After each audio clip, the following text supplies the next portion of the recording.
Before we go to the design of the various counters, we need to understand what are the differences between asynchronous counter and synchronous counter. As I have told earlier, asynchronous counters, asynchronous counters, the clock, the clock is given to the first flip flop, and from the output of the first flip flop is taken as clock to the next flip flop. Likewise, okay, it follows such a pattern.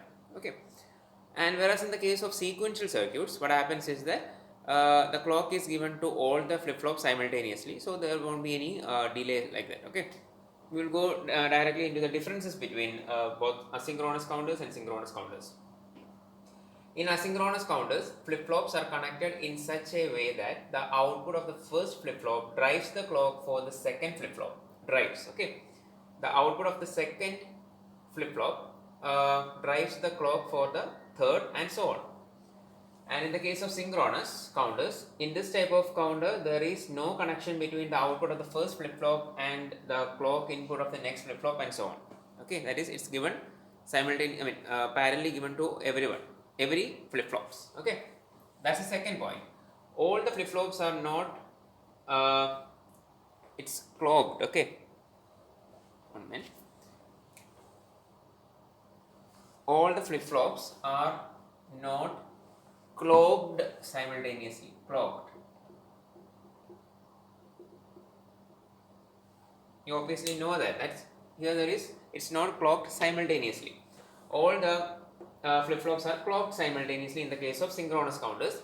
Design and implementation is very simple, even for more number of states, because we don't have to extend the clock there. If we want, we can add any number of flip flops and give the output of the what we call the penultimate one to the last one. Likewise, okay, we can give like that.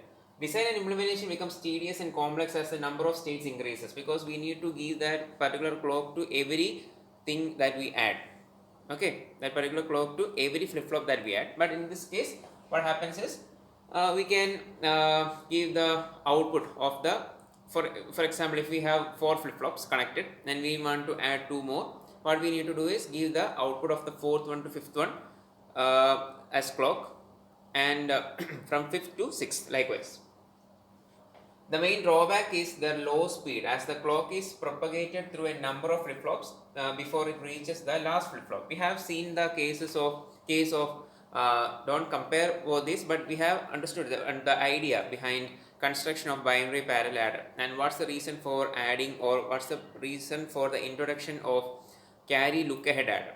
Okay, that was propagation delay. If there was a fault, if there is a faulty flip flop, or if the due to any other reason, if the carry doesn't reach there, remember that point.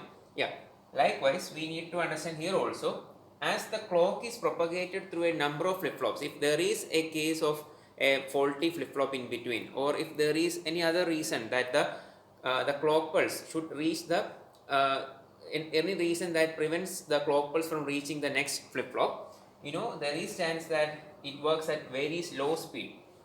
That's the main drawback.